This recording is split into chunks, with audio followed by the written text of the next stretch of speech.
Yo,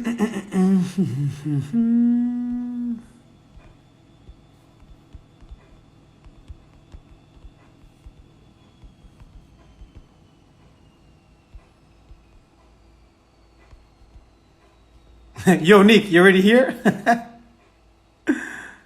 Such a such a fast one. All right. What's up, Nico? Ciao, Cri, tutto bene? Damn, look at my hair. Always on time. Yeah, true. Tomorrow it will be like a little late because with Joe Navran we're going live at 10 p.m. Italy time, which is going to be 1 o'clock in the noon in California, and then on Thursday we are going to talk with John Julio. So yeah, it's gonna be awesome. So today with Nick we are going to talk about like what is going on in Greece, in Athens, the Blade House, of course, Delfon, and yeah, and like how it is like the new edit that he released with Joe Zenk. So yeah, this one is gonna be pretty interesting. So let's wait for one more minute to get some other people tune in, and then we can start with this one. What up, Ray? How you doing?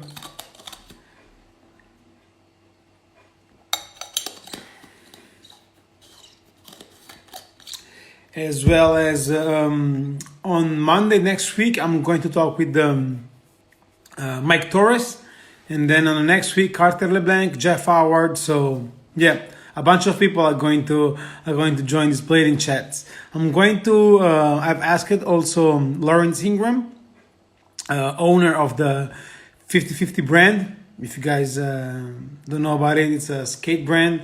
They're making frames and wheels and anti-rocker, and he's the host of the backtoblading.com website and YouTube channel. So I'm crossing my finger to have him here on the show, on this blading chats. So it's already 5. I would say it's like a good time to start with. It's a long time I haven't talked with him. We do have like a backstory of it, so quite excited. Yo, Boss, what's up, boss? How you hey, doing? it's nice to talk to you after so many years. Exactly, pretty crazy, right? Isn't it? Let me increase the volume. As soon as you go live, the volume decreases for some reason, and the camera goes like zoom in. I have to extend my hand like so. Anyways, yeah, we met first time years ago, like Damn, 15 years 2004? ago. I haven't talked to you since 2005? then. We were on this Interrail tour for a month, and it was amazing. Yeah, We toured Europe, and then we met you at the Milano train station. Yeah, and you were exactly. killing from back then. Yes. Oh, thank you very much. So, It's crazy because like I've like heard about you a lot from like of course the Blade House and then of course Delfon and all that.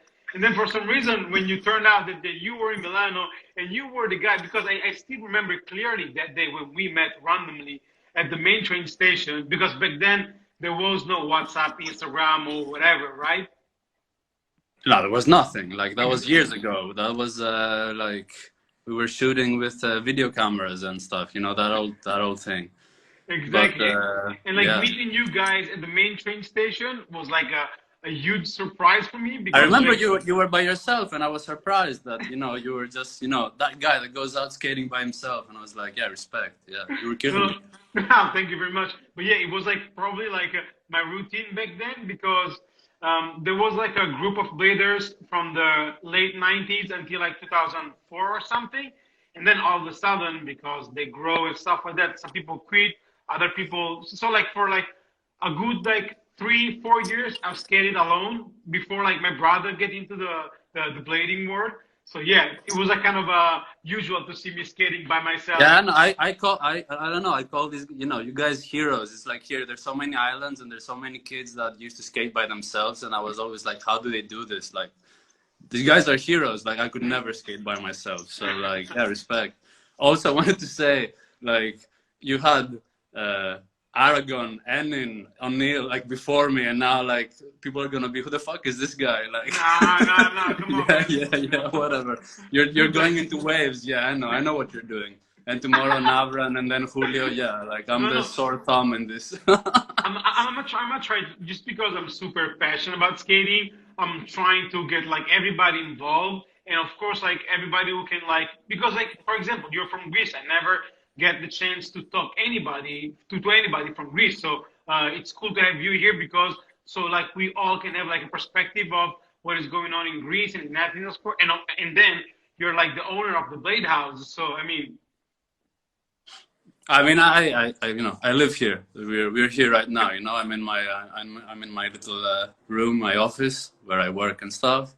No. And yeah, also shout out to Don Bruce, which is always very eloquent when he speaks and stuff, drinking water through a wine glass. I don't have a wine. I was gonna bring one with me.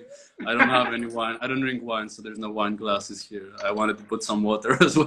So am I. I'm drinking water. Yeah, so. sure. I have some coffee because I told you I didn't sleep much last night.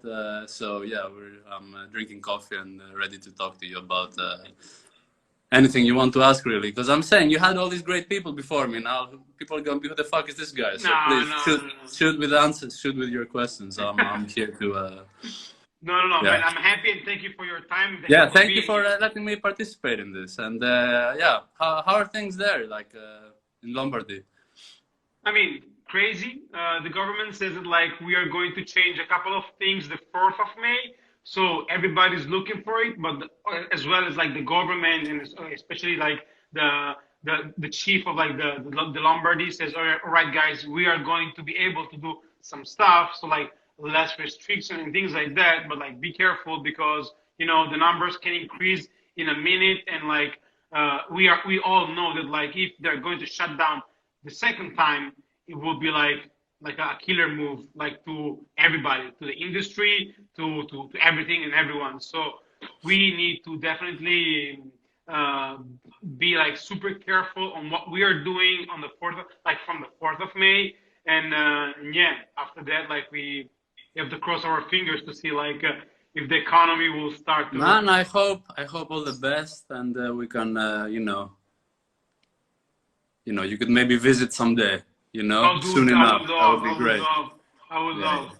And what about? And it's funny. You know, right now our prime minister is making his speech. He's gonna announce that from Monday we know. You know, here we need to send an SMS to go out. Like, if you want to go for exercise, you need to send like number 6 is our thing. You know, you send number 6 and you go skating. Like, that's the thing. I was in physio before, so you send number 1, which is a hospital. Like, you send your name, like number 1 till 7, then you get a reply back, yeah, you can go, and then you just go and you're off. And if police stops you, you need to show your like ID and stuff, and need to show your reason to be out. But to be honest, like, because I go every day skating outside, just, you know, rolling and stuff, like, it's madness. People are like, so like, everyone's outside, like, people are on bikes and stuff. You know, I see chicks on like longboards, and you know that, you know, it's, I don't know, it's fun. But I think we've you know, the government was swift, like, for once in this country, and took precautionary measures, and we were kind of better off than most countries. We were really lucky with that, I'd say. Yeah, true. And it's crazy how like this infection hits like countries, but like not only countries, like even from province to province. It's, for example, here in Italy, like from Lombardy to like Umbria, which is like the middle region here in Italy. Like down there were like, I don't know, 1/5, 1/6 of the numbers of infected people, and here in Lombardy, like we had like, of course, it has been like the major like region hidden by this infection. So it's pretty crazy how to see like how, for example, like from city to city, it like that thing affect the people's lives and all that. So yeah, it's crazy. Yeah. Well, as I said, the prime minister is going out today. It's gonna announce that from Monday we are kind of, you know, not completely easing out the thing, but I think we'll stop the SMS thing, and then it's up to every person to, like, you know, trust himself and, like, you know, like I don't know. We'll see. Exactly, it's going to be like people's responsibilities taking care of Yes, I mean washing. it still is people's responsibility, you know. I mean, it's here like we're the three of us is like super easy to be here, you know. Like we can just chill here. We've been here for a month and a half, like not going out. Like I can totally understand some of my friends that are meeting in secret or going skating like in couples and stuff, you know. Like I see the Reddits and I can completely understand. Like being here is like super chill, you know. Like it's a big place. It's the three of us. We all have like some space for ourselves, and yeah, I mean it's been pretty easy for us to be honest here. Yeah, I mean, like I would say it was like as well to me because like I was able, luckily, to build up the box because we had like two different like period of quarantine. The very first week when like the government says, okay, guys, you have to stay at home, but again, we were still able to go out, to go to the shops and everything. But then like the second phase, when it gets in, it was like probably after the 8th of March when the government says, okay, from this day, nobody is allowed to go out besides going to pharmacy and going to grocery, and that's pretty much it. So before that time, I was lucky and able to build up my box and like to place it in my garage. So like as a distress. Can we see it? Can I see it? Do you have like a photo or something? I have a video. I'll send it to you later because okay, cool. I didn't want to show like you know that I'm skating because I don't want to be like one of those people. Hey, I'm here. I'm skating. I'm gonna hurt myself, you know. Like I don't wanna mess up the yeah. I mean, I hardly skate like in the roof. You know, in the roof there's like a roof, lots of boxes and stuff. And I teach my girlfriend how to skate, and my roommate is also an old skater. So you know, we've been there a couple of times. I'm just doing topsoils, and you know, I fell on one, and I'm like, okay, I think I'll just chill. I'll just go. To be honest, though, it's more dangerous when you roll outside. Like if you just go super fast because the city is empty, you know, and Athens is very lit and it's such a treat. It's usually very busy, so it's such a treat to go out and be empty at night. And yeah, you know, you could get hurt there as well, like whatever. Definitely. Yeah. So like shout out to Agelos, my friend, which actually went skating on this bank and hit his fucking shin, and he had to go to the hospital. Like, no way. You know, yeah, he was one of the, you know. He failed. Oh my goodness. He was the first one to fail. Oh shit. But yeah. So like you're able to work as you were saying, right? I mean, you know, I've made every single edit that I had to do that was, you know, waiting in line, you know, like I made lots of stuff like that. But actual work, paid work, no. Like we were gonna do these ads because I work as a cinematographer, and obviously that fell through. So. But as I said, like things here are more chilled. So maybe by next week we'll start organizing more things and things and stuff like that. Yeah. Pretty cool. How long have you been like a cinematographer? Because I remember, like just like you were saying earlier, like when you came in Milano, you were already like you were already like filming something, or like you already had like a camera in your hand, right? You know, as a lot of us, skating brought us into filmmaking, you know, like I'm not different. I skate from 96, so like I grabbed the camera since about then really. But I was a graphics designer, like I studied that, got two degrees in that, and then worked a slight bit, but always in my mind I wanted to do cinema, which I still haven't done, but you know, I lived in London and studied cinema, like filmmaking as well, and you know, lived there for 4 years, and then after my grandparents passed away, I had the chance to come live at their old house, which is the Blade House now. Okay. It's where my family grew up, and now you know, we kind of gave it a new breath, you know. So I was basically given a choice, my own choice, like, do I stay in London and become a part of the workforce there, or fuck it all and come back to Athens and start skating again, you know? So yeah, I think I did good. It was a good decision, definitely. Yeah, definitely. Looks like. Yeah. You're fighting for a good cause.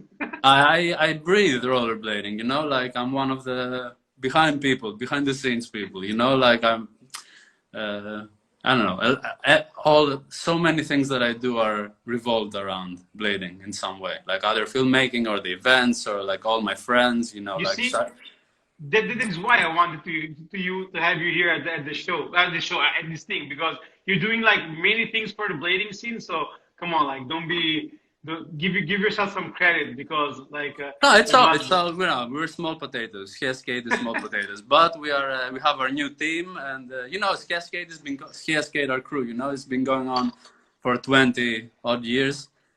And hello to your wife on the back. Is that your wife? Yeah. Say, Kika, they say you hi. Ciao, ciao, buonasera, buonasera. And yeah, and so many things revolve around it, really. Now we have our pro team with Zenk and Nico Awesome. and John Kiko, and we're gonna add more people as we go along, more Greek people, more people that visited the Blade House, and I don't know, more cannon fodder, more things. There's blading has brought so much to my life, and it keeps going. It keeps on giving. Yeah, and like before doing that, I was like doing like making some research on YouTube and Vimeo, and I've just realized that like the level of skating in Greece always has been like super good and like super productive, isn't it? If you say it's good, I guess it's good. It's productive, yes. I mean, we make an effort. I make an effort, definitely. Like. That applies to all of us filmmakers that do stuff. Like, we grab it, like skating is the thing you grab and you make your art around it, like there's just so much to do, like, especially as a filmmaker, making an edit, like that's art. Like you can make art, you can make something simple, you can make, it's a big discussion really of what is expression. Is skating expression, like is making an edit expression, like I don't know. It's a big conversation to have. Yeah, definitely. So talking about that, like just as I was texting you earlier, like I ran out into this like Fuji 24 edit that you have done, film it like entirely in film, which it has been done in 2013 or 2012. I'm not sure, to be honest. I was studying in London, like pure cinema school. It was like one of those schools, we did cinema, and then we were shooting only film, like 35mm and stuff like that. And then I started doing all these experimental Super 8 classes and stuff like that. And through that, I found out that Super 8 is more like video to me. It's an arty thing. So I just kept on shooting, and to be honest, like it was a shame that the video groove thing fell through because I used a lot of my best clips. But I've shot around, which is crazy. I told Bina this when he showed us his Super 8 thing in Peru. Because he shot like 10 rolls. I've shot 260 rolls of Super 8.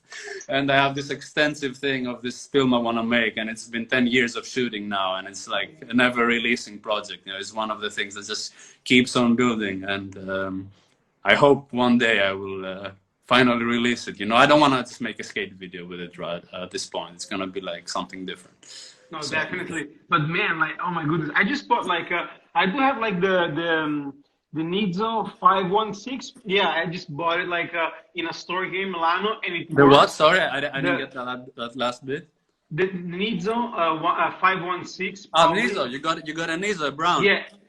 I really bought cool. it.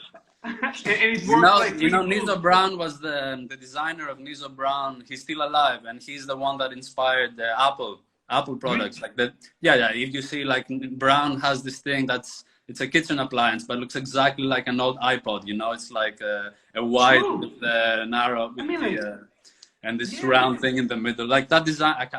His name evades me, but. He's a very prominent designer, and like the whole Apple product line was inspired by Nizzo. Brown, it's had Nizzo. Yeah. And, these cameras break. They all stopped making them in the 70s, so I've wasted about 19 of them after 10 years. Like, you can buy a Super 8 camera so cheap. Like film now, I haven't bought film in 3 years. It's super expensive. I just have some on the fridge. I don't really shoot that much now. And I used to develop it at home. And then I lost a few rolls by developing it badly. I almost had tears in my eyes, because it's a skater's effort, like you go shoot some Super 8, the other guy kills himself, and then you fuck it up on the development, was super fucked. But now I just send them to Germany for development.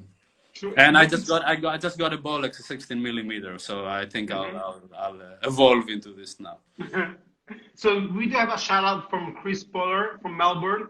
You say, what up from Melbourne? Nick's Yeah, know yeah, who we are great guy. down here. I was in Melbourne for a month. We were went touring in Sydney, so I've met all the guys. I've met, I've toured a bit and had so many people here, like it's a blessing for me. I've met so many great people the past 4 years since the Blade House exploded after its third year, and yeah, it's been great.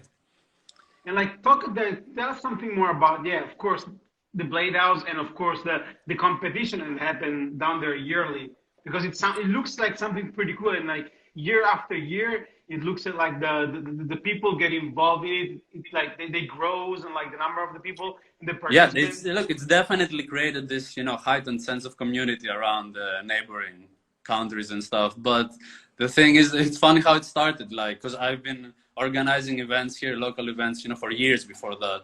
But then we had one in Athens, the one after many years. And yeah, it was a shit thing. Like, skateboarders came in the event and just stopped the event whilst we were having it. Like, they came in and just like destroyed our thing completely. And then I was like, fuck you guys, I'm gonna just fucking do events at my place from now on.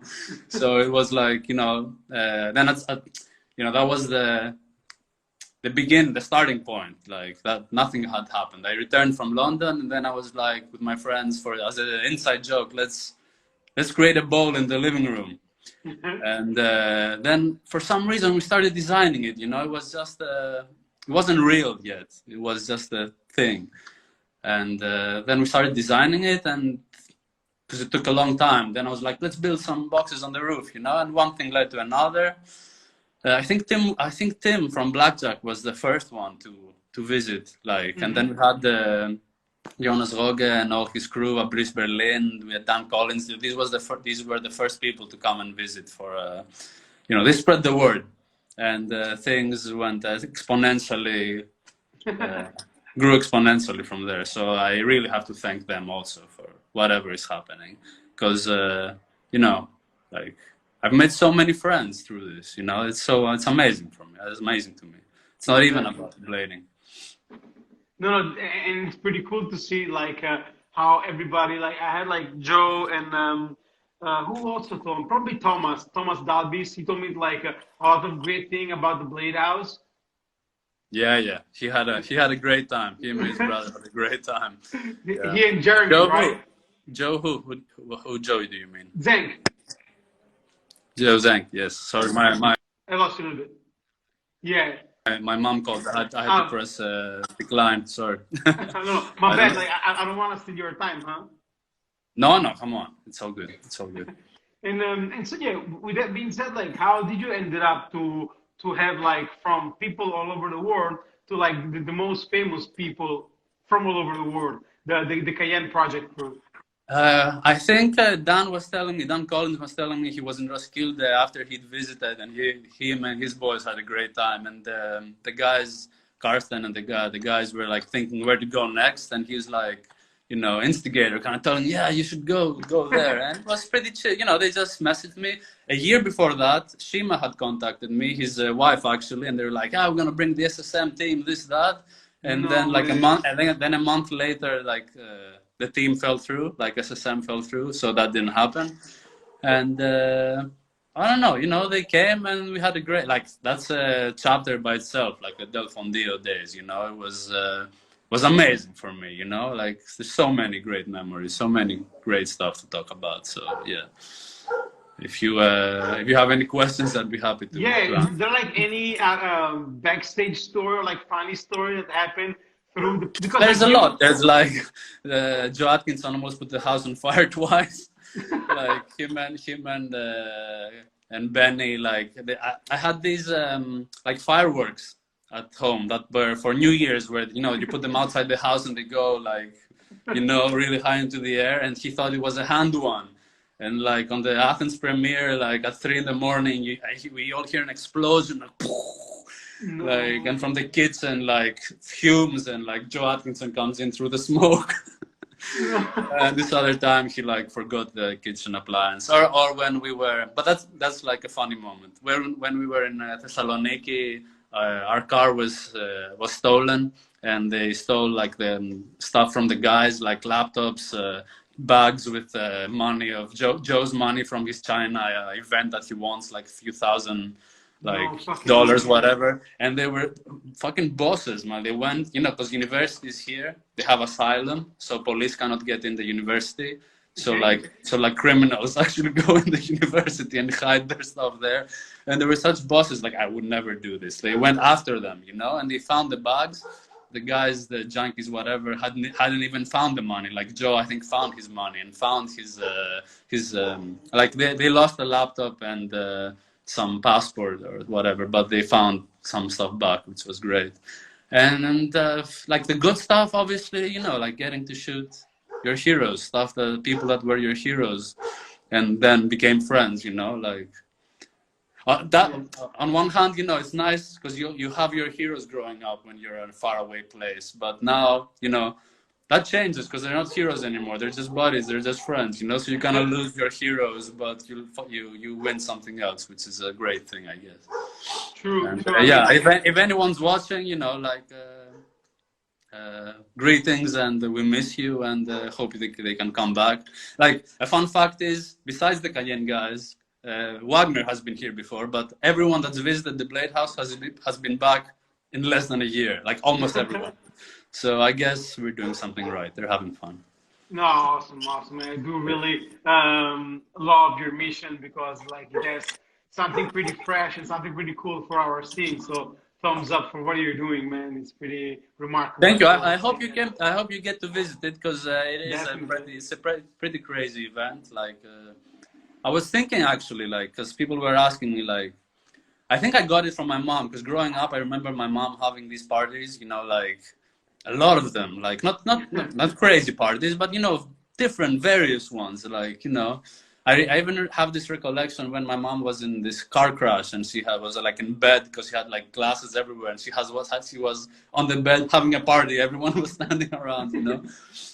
And I also have some photos from this house where she's having a party when she's 16 with a band in the house, like I do now, you know. So I guess Damn. I don't know. Like I don't know. Like So maybe yeah, I took it from her.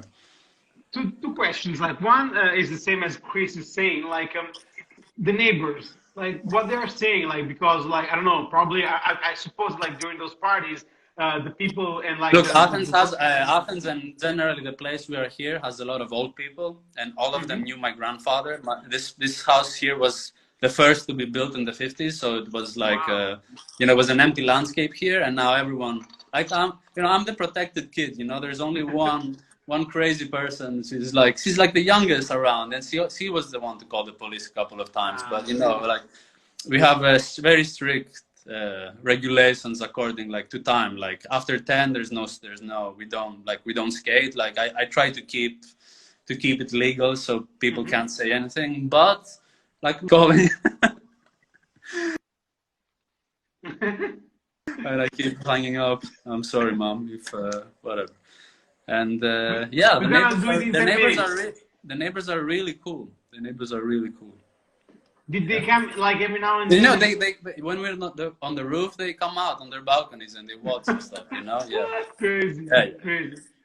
And like another question that I wanted to ask you, like, what is your relatives thinking about like you transforming your grandpa's house in a such of legendary places? Are they And okay? look, Are they happy about it? my mom, you know, is fine. She lets me do what I want. But there's a funny story. When we first built the bowl instead of the mini ramp, you know, I had to block the whole living room. There was no entrance through it. You had to go around, like you had to jump over it. And after like 3 or 4 years of that, like my mom came in the house and she just gave me this look. She's like, the look said, you know, you cretin, like change this thing. And I did because I realized, you know, I should, you know, come on. It was and then we just built the mini ramp and now all doors are open, so it's fine, you know. Ah, perfect. But the mini is so short, you know, and it's so narrow that you have to always like, you know, it's deathly, you know, you have to be really good at transition to skate it going back and forth. You know, it's really small and narrow and it's hard. But it looks pretty cool. And Yeah, yeah, another it was a very good project to build, you know. Shout out to David Misrachi, our architect, and Pipis, our builder, that's built also the new rainbow on the roof, if you've seen it. I mean, like Like you see, like I don't believe that like those things should be like a portrait in a museum. I'm like, I don't know, like recently because of this quarantine, I was like looking all of those daily breads and something, and like our sport has like a lot of crazy history, and like all of these things, like your house or like all of those pictures from daily bread, they should be like put somewhere like in a museum, something like that. Because I do believe like people outside should really know what we are doing and like what we are building and like what we have done and what we achieved. I I mean, guess but maybe sociologically someone else to do this. We're just living it, you know. A funny story with the mini ramp is whilst building it, because even I made like a time lapse video of it, but you can't really see it.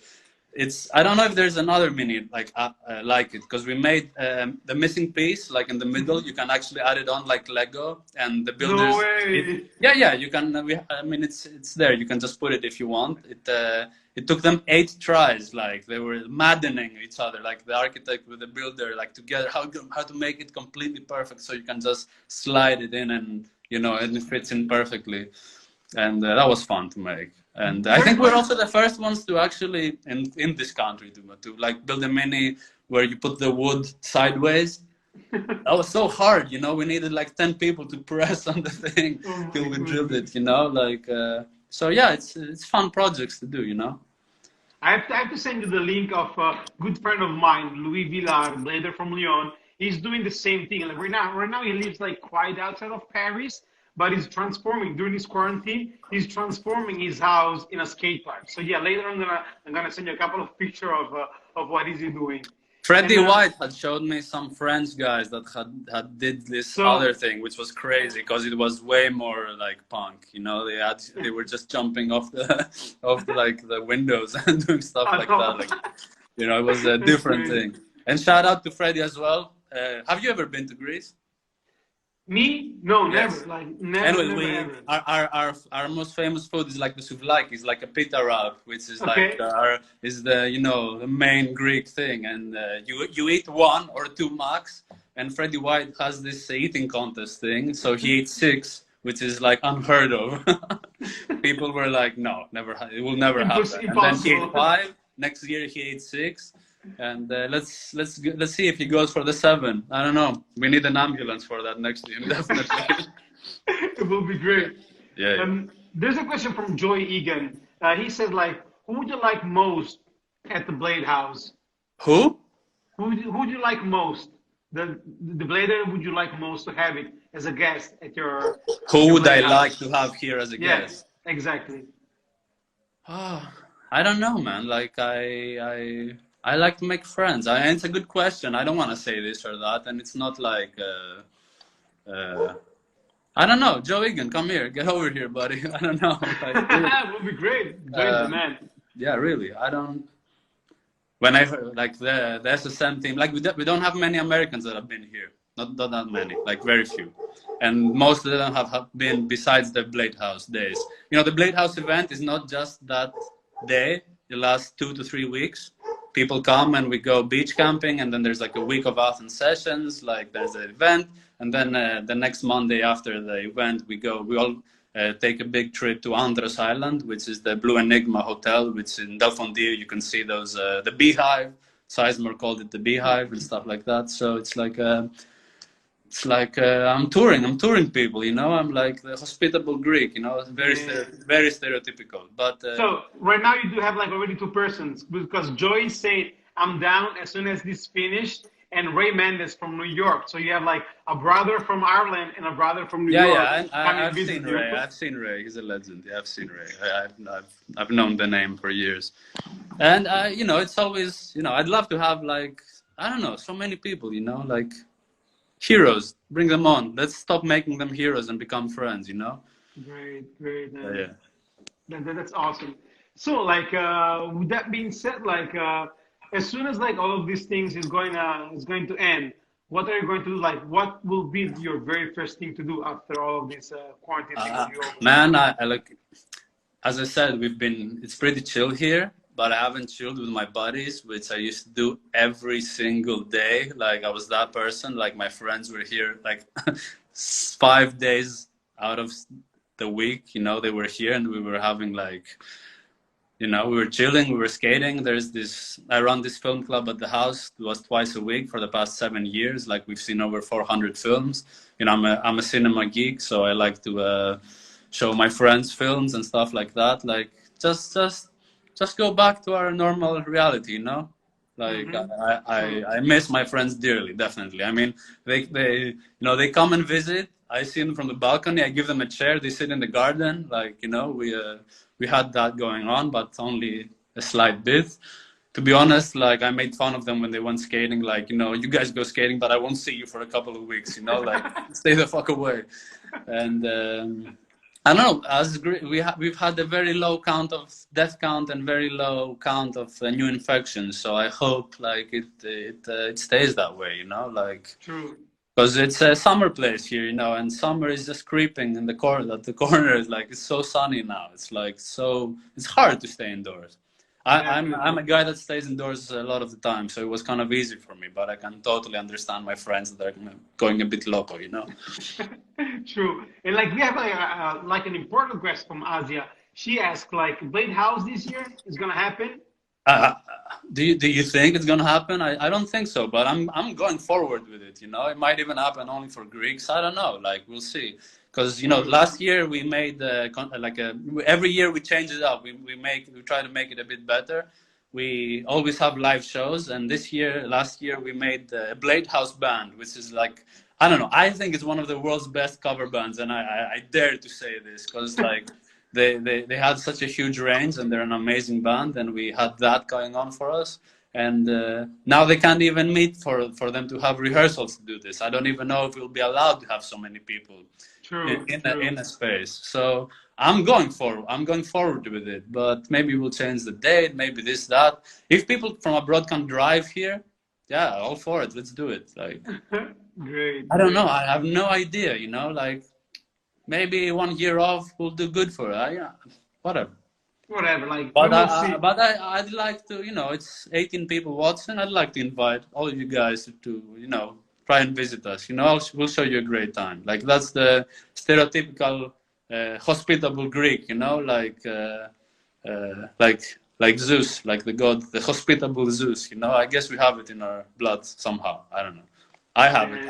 I have no siblings, so I guess I just love to be making friends, you know, and having people over. That's pretty great from you. So Nick, it's already like 40 minutes, and yeah, I mean, another call. So yeah, I think it's time for us to. Sure.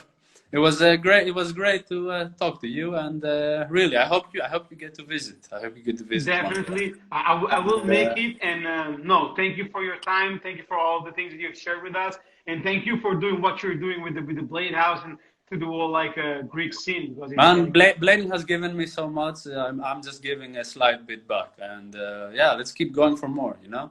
Definitely.